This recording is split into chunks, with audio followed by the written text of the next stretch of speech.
करो, हमारा आपने जमीन तोड़ दी है, हमें मुआवजा के तौर पे कम से कम वो घर तो फ्री में दे दो। कुछ तो हमारी जनता की सुनो, हम लोग भी तो भारत के वासी हैं। उसके बाद अब तोड़ने के बाद बोल रहे हैं 8.5, मेरा मकान भी तोड़ा, हमसे पैसे भी ले रहे हैं। गरीब को रोड पे सड़क पे ला दिए हैं, आज भुखमरी की तादाद पे हैं ये लोग। तब के कागज हैं आज भी हमारे पास पूरे मौजूद हैं, 1919 के पट्टे हैं हमारे पास आज भी, लेकिन हमारे घरों को तोड़ा गया। कितने साल 100 साल पुराने मकान है। बीते 2 दिनों से राजधानी लखनऊ के भीखमपुर में बुलडोजर चल रहा था। प्रशासन द्वारा ये कहा गया था कि कुकरैल नदी के आसपास जो आबादी है वो अवैध है, इसलिए यहाँ पर बुलडोजर चल रहा था। 2 दिनों से बुलडोजर चल रहा था। जिन लोग वहाँ पे कई दशक से लोग रह रहे थे, जिन्होंने वहाँ पे अपना सपनों का घर सजाया था, वो अब चकनाचूर हो गया है। वहाँ पे रहने वाले तमाम लोग अब बेसहारा बेघर हो गए हैं। उनके पास इस सर्द रातों में सर छुपाने के लिए जगह नहीं है। छोटे छोटे बच्चे हैं, बुजुर्ग हैं, परेशान हैं। आज बड़ी संख्या में वहाँ के लोग जो बेघर हो गए हैं वो उत्तर प्रदेश के पूर्व मुख्यमंत्री अखिलेश यादव के सपा कार्यालय पर आए थे। उनसे मिलने के लिए हमारे साथ कुछ लोग हैं, उनसे बात कर लेते हैं। कैसे ये पूरी कार्रवाई शुरू हुई? यहाँ पे इन लोगों के साथ सब चालबाजी किया गया है सरकार द्वारा। कोई भी आज जो इन लोग का रिवर फ्रंट को, गोमती नदी को सौंदर्यीकरण किया जाता है, लेकिन नाले को सौंदर्यीकरण नहीं किया जाता है, लेकिन नाले को सफाई की जाती है। लेकिन सरकार ने इन गरीबों के साथ अत्याचार किया है। जो 80 घर इनका गांव था, वो गांव को तोड़ा गया है। गांव में 80 घर को तोड़कर इन लोग बुलडोजर चलाए हैं, बेदखल कर इन लोगों को किया गया।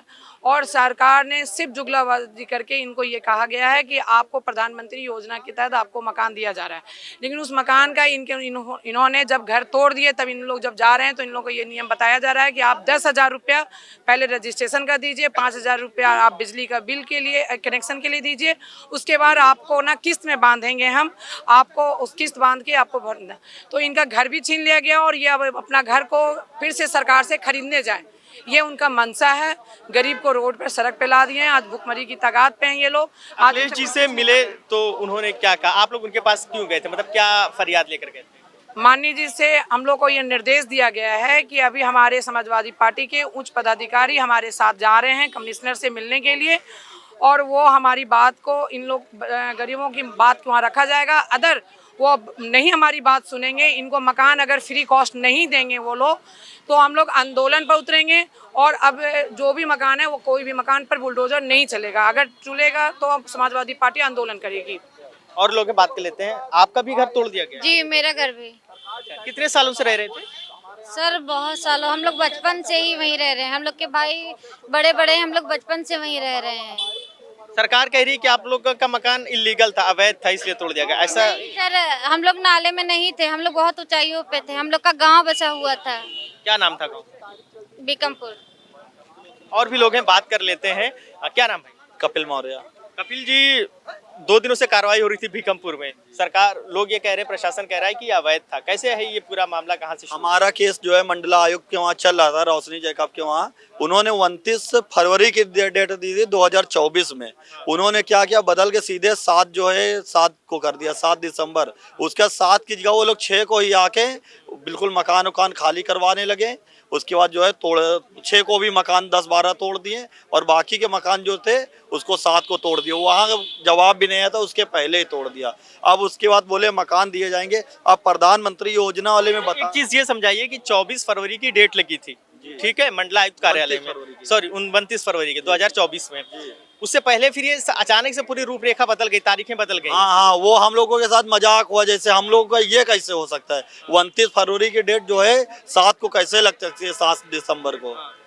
यही उसके बाद जो है बोलने लगे, मकान तोड़ने के बाद भी जब मकान की बात आई तो कहा प्रधानमंत्री योजना वाले में चलो। अब वहाँ बोले 10,000 रुपये पहले आप जमा करो, उसके बाद भी कोई कागज नहीं मिलेगा। फिर 5,000 रुपये लाइट का कनेक्शन, फिर 50,000 रुपये अगले महीने देना है, फिर 8,500 रुपये किस्त देना है। अब बताइए, मेरा मकान 8 कमरे थे मेरे मकान में, 3 मंजिल का मकान था मेरा।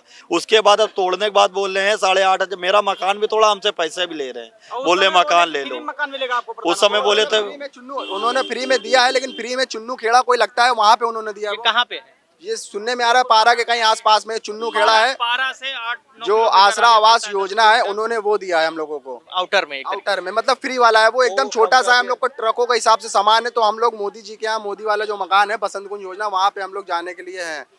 लेकिन सवाल ये उठता है एक कि सवाल- हम पैसा कैसे देंगे? 8,000 रुपए महीना कहाँ से निकलेगा?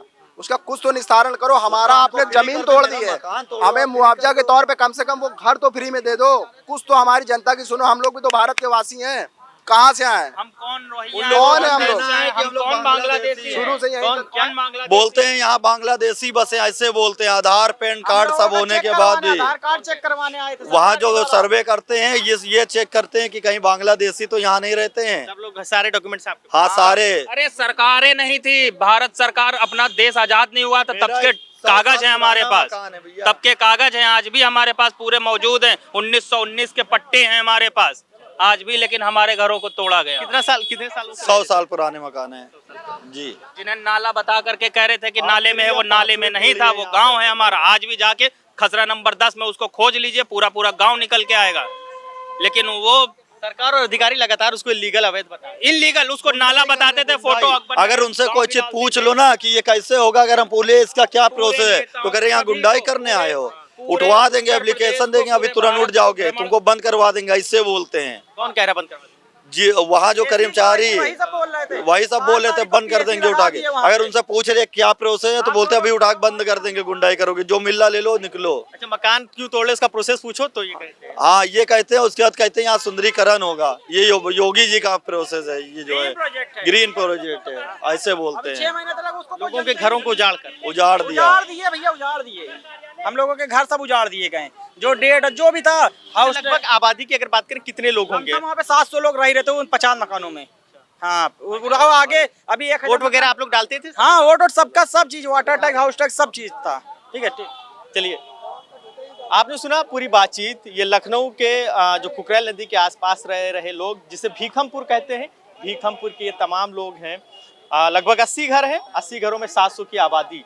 और इनकी तकलीफ, इनका दुख, इनका दर्द ये है कि इनका कहना है कि 100 साल से जहां ये रह रहे थे उसके कागजात इनके पास हैं, उन कागजात को नज़रअंदाज किया गया, इनके भावनाओं को नज़रअंदाज किया गया, इनकी तकलीफ़ों को नज़रअंदाज किया गया। ये वोट डालते हैं, इस बात को भी नज़रअंदाज किया गया। ये तमाम हाउस टैक्स, वाटर टैक्सेस जमा करते हैं, इन सब को दरकिनार कर दिया गया। इनका कहना है कि एक तुगलकी फरमान सुनाया गया है, इनके मकान को तोड़ने के लिए अधिकारियों ने इनकी बात नहीं सुनी। 29 फरवरी 2024 की एक तारीख लगी थी लखनऊ मंडलायुक्त के यहाँ। उस तारीख से पहले ही अचानक से एक और फरमान आता है और उस फरमान के बाद सब कुछ जमींदोज हो जाता है। इनके सपनों का महल चकनाचूर हो जाता है। अब ये पहुंचे हैं पूर्व मुख्यमंत्री अखिलेश यादव के यहाँ और इसके बाद अब ये कमिश्नर के आवास पे जा रहे हैं, वहाँ पे फरियाद लगाने के लिए। अब देखने वाली बात ये होगी कि आखिर इनका जो सपनों का महल टूटा है उसकी आखिर किस तरीके से भरपाई होती है, ये तो आने वाला वक्त ही बताएगा। वीडियो जर्नलिस्ट मिराज खान के साथ फरीदुल हसन, #भारत न्यूज़ लखनऊ।